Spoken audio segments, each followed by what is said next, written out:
మహాశివరాత్రి శుభాకాంక్షలు. నేను మత్స్యగుండానికి వెళ్ళట్లేదు. ఉచిత దర్శనం చూపించబోతున్నాను.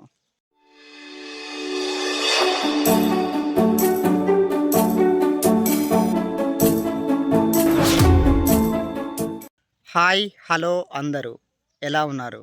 మీరు అందరూ కూడా బాగుండాలని మనస్ఫూర్తిగా కోరుకుంటున్నాను. ముందుగా మీకు, మీ కుటుంబ సభ్యులు అందరికీ మహాశివరాత్రి శుభాకాంక్షలు. అందరూ కూడా వాట్సాప్‌లో, ఇన్‌స్టాగ్రామ్ స్టోరీల్లో అన్ని దగ్గర మహాశివరాత్రి గురించి స్టేటస్‌లు, స్టోరీలు పెడుతున్నారు. నేను మత్స్యగుండానికి వెళ్ళట్లేదు. కానీ నా సబ్‌స్క్రైబర్లందరికీ ఉచిత దర్శనం చూపించబోతున్నాను. మత్స్యగుండం ఈ పేరు వినగానే ముందుగా మనకు గుర్తుకు వచ్చేది చేపలు. మత్స్యగుండం ఊరు పాడేరుకు దగ్గరలోనే ఉన్న పవిత్రమైన స్థలం. ఇక్కడ ప్రతి సంవత్సరం మహాశివరాత్రి సందర్భంగా భారీగా జాతర జరుగుతుంది.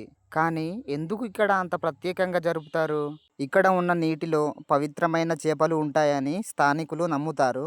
ఆ చేపలను ఎవరు పట్టరు, ఎందుకంటే ఇవి దేవుని ఆస్తులు. మత్స్యగుండం దగ్గర ఉన్న శివాలయంలో మహాశివరాత్రి రోజు ప్రత్యేక పూజలు జరుగుతాయి. అక్కడ ప్రవహించే నీటిలో స్నానం చేస్తే వాళ్ళు కోరుకున్న కోరికలన్నీ తీరిపోతాయని వాళ్ళు చాలా నమ్ముతారు. తరతరాలుగా జరుపుకుంటున్న సాంప్రదాయాలు కాబట్టి చాలా అంగరంగ వైభవంగా ఉత్సవాలు జరుగుతాయి అక్కడ. ఇంతకు మీరు ఎప్పుడైనా మత్స్యగుండానికి వెళ్ళినట్లయితే తప్పకుండా సబ్స్క్రైబ్ కూడా చేసుకోండి.